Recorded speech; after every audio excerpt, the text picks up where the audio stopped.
लेकिन किशोरी जी वो माला पहना नहीं पा रहे। क्यों? गोस्वामी जी महाराज कहते हैं प्रेम विवश पहिराई में जाए। प्रेम की विवशता के कारण प्रेम किशोरी जी को विवश कर रहा है। हाथ आगे बढ़ाती हैं कि माला गले में डाल दूं, लेकिन हाथ रुक जाते हैं। क्या है प्रेम की विवशता? किशोरी जी सोचती हैं इतना सुंदर दिव्य दर्शन हो रहा है रघुनाथ जी का, और ज्यों ही मैं माला पहनाऊंगी ये दर्शन समाप्त हो जाएगा। क्यों? बोले सखियां कहेंगी हो गया काम, वरमाला पहना दी, आप चलो महल के अंदर। सखियां मुझे लेकर के चली जाएंगी। हाय हाय, अपने ही हाथों से अपने सुख का मैं नाश करूं, ये ठीक नहीं। अगर इनको मैंने माला पहनाई तो सखियां लेकर के मुझे महल में चली जाएंगी और इनका जो ये दिव्य दर्शन हो रहा है ये दर्शन समाप्त हो जाए। और जब तक मैं माला नहीं पहनाऊंगी तब तक मैं इनका दर्शन करते हुए आनंद अनुभव करूंगी। इसलिए किशोरी जी को लगता है कि थोड़ी देर और रुक जाएं, थोड़ी देर और इनको देख लें। क्यों? बोले देख तो लिया, बोले देख तो लिया, लेकिन भगवान को देखने के बाद भी अनवरत अपलक नेत्रों से भी भगवान का दर्शन करते हुए व्यक्ति को तृप्ति नहीं होती। क्यों? बोले हर क्षण भगवान नवीन प्रतीत होते, क्षणे क्षणे नवम नवम नमामि नंद संभव। भगवान के विषय में आचार्यों ने कहा क्षणे क्षणे नवम नवम, हर क्षण भगवान नवीन प्रतीत होते। भगवान के सामने खड़े होकर के दर्शन करो, हर क्षण लगता है कुछ नया हो रहा है, हर क्षण भगवान नवीन प्रतीत होते हैं। भक्तों ने कहा कि भगवान से मिलने के बाद, इनका दर्शन होने के बाद भी लगता है इनको तो हमने कभी देखा नहीं था, पहली बार देख रहे हैं। अर बरात निस दिन मिलबे को मिले रहत मानो कबहू मिले ना। ऐसी भगवान की रूप माधुरी। किशोरी जी ने सोचा अगर बरमाला में पहना दूंगी तो फिर इनका दर्शन छूट जाएगा, इनके दर्शन से वंचित हो जाऊंगा। इसलिए प्रेम विवश पहिराई न जाए। सखियों ने कहा पहनाओ, माला पहनाओ। किशोरी जी खड़ी हैं। भक्तजन कहते हैं कि रघुनाथ जी इतने बड़े, किशोरी जी छोटी सी। किशोरी जी का हाथ रघुनाथ जी के गले तक नहीं पहुंचता है, माला पहनाए तो कैसे पहनाए? तो सखियों ने रघुनाथ जी से कहा सरकार थोड़ा आप झुक जाओ, मेरी किशोरी जी छोटी हैं, इनका हाथ आपके सिर तक तो पहुंच जाता है, लेकिन सिर के ऊपर भी आपका मुकुट इतना ऊंचा, वहां तक तो हमारी किशोरी का हाथ ही नहीं जाएगा, ये माला कैसे पहनाए? इसलिए थोड़ा आप झुक जाओ। लक्ष्मण जी बगल में खड़े थे। लक्ष्मण जी ने राम जी से कहा भैया मत झुकना। लेकिन क्यों? लक्ष्मण जी ने कहा ससुराल में, वो भी स्त्री के सामने भरी सभा में ये झुक जाना हम रघुवंशियों के लिए सम्मानजनक नहीं है। राम जी ने कहा हाँ लक्ष्मण तुम ठीक कहते हो। राम जी और तन करके खड़े हो गए। तो मिथिला की सखियों ने कहा सरकार झुक जाओ। सखियां विनय करती हैं झुकी जइयो ललन रघुबीर, लली मोरी छोटी सी। जइयो ललन रघुबीर, लली मोरी छोटी सी। लली मोरी छोटी, किशोरी मोरी छोटी। लली मोरी छोटी, किशोरी मोरी छोटी। लली मोरी छोटी, किशोरी मोरी छोटी। लली मोरी छोटी, किशोरी मोरी छोटी। हाँ तुम हो बड़े बलवीर, लली मोरी छोटी सी। हाँ तुम हो बड़े बलवीर, लली मोरी छोटी सी।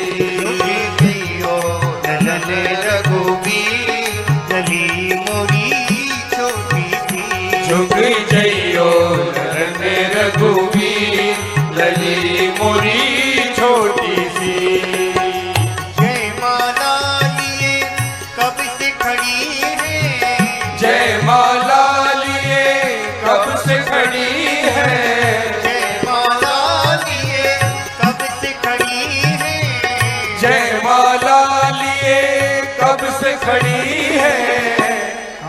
तू कर लाग्यो सही लली मोरी छोटी सी। तू कर लाग्यो सही लली मोरी छोटी सी। जइयो ललन रघुवीर लली मोरी छोटी सी। झुक जइयो ललन रघुवीर लली मोरी छोटी सी। तुम हो राम जी अयोध्या के राजा। तुम हो राम जी अयोध्या के राजा। तुम हो राम जी अयोध्या के राजा। तुम हो राम जी अयोध्या के राजा।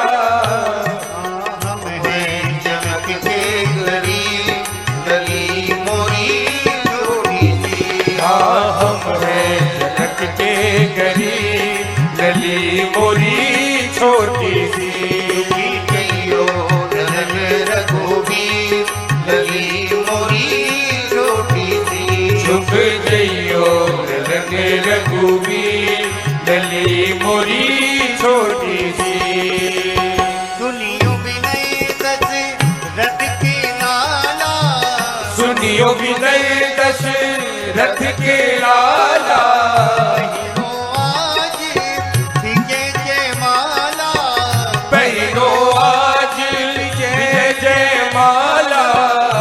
हम गावे मंगल की लली मोरी छोटी सी। हम गावे मंगल की लली मोरी छोटी सी। जइयो ललन रघुवीर लली मोरी छोटी सी। झुक जइयो ललन रघुवीर लली मोरी छोटी सी। ब्याह उछाह सुमंगल गावे। ब्याह उछाह सुमंगल गावे। नगरवासी लोचन सुख पावे। नगरवासी लोचन सुख पावे। युगल नयन बलिहार लली मोरी छोटी सी। युगल नयन बलिहार लली मोरी छोटी सी। जइयो ललन रघुवीर लली मोरी छोटी सी। झुक जइयो ललन रघुवीर लली मोरी छोटी सी। मोरी छोटी सी। लली मोरी छोटी सी। लली मोरी छोटी सी। लली मोरी छोटी सी। सखियों ने कहा सरकार हमारी किशोरी जी तो छोटी हैं, आप थोड़े झुक जाओ। राम जी नहीं झुके। सखियां गीत गा रही थी।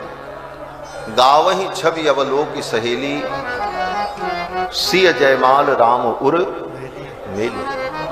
सखियां गीत गा रही थीं और राम जी के स्वरूप को देख करके गीत गा रही थी। मतलब राम जी का स्वरूप जैसा दिख रहा था उसका वर्णन कर रही थी और उसी समय गीत बनता रहा। रटा रटाया गीत नहीं, बना बनाया गीत नहीं, तत्काल गीत की रचना करती हुई सखियां भगवान के स्वरूप का वर्णन कर रही थी। गावही छवि अवलोक सहेली। सखियों ने कहा सरकार निस्संदेह आप परम सुंदर हैं, त्रिभुवन कमनीय हैं, कोटि कोटि कंदर्प दर्प दलन पटियान हैं। आपकी सुंदरता का मैंने वर्णन कर दिया तो आपको घमंड हो गया कि हम बड़े सुंदर हैं। लेकिन हे रघुनाथ जी आप इतना घमंड मत करो, हमारी किशोरी जी आपसे कम नहीं है। हमारी किशोरी जी की सुंदरता तो छोड़ो, हमारे किशोरी जी की परछाई में जरा अपना मुंह देख लो, समझ में आ जाएगा, सारा घमंड उतर जाएगा। राम जी ने कहा परछाई में भी कहीं मुंह दिखता है? मिथिला की सखियों ने कहा यह मिथिला है, यहां बहुत कुछ अद्भुत है। राम जी ने कहा क्या अद्भुत है? मिथिला की सखियों ने कहा जब यहां भूमि से कन्या पैदा हो सकती है, इस मिथिला में ऐसा धनुष हो सकता है जिसको ब्रह्मांड में कोई उठा नहीं सकता, तो इस मिथिला में परछाई में मुख दिखाई पड़ जाए तो ये कोई बहुत बड़े आश्चर्य की बात नहीं। यहां तो सब कुछ आश्चर्यमय। रघुनाथ जी ने सोचा हो सकता है कुछ विशेषता होगी, तो किशोरी जी की जो परछाई थी उसमें अपना मुख देखने के लिए राम जी झुके। मिथिला की सखियों ने कहा गर्व करो रघुनंदन जनि अपने मन माही, आपन रूप निहारो सियजू की परछाई। हे रघुनंदन, आप किशोरी जी की परछाई में अपना मुख देख लो, आपका गर्व दूर हो जाएगा। राम जी ने सोचा लाओ देख ही लेते हैं, और किशोरी जी की परछाई में अपना मुख देखने के लिए राम जी ज्यों ही झुके, ऐसे ज्यों ही झुके तब तक किशोरी जी ने गले में माला डाल दी।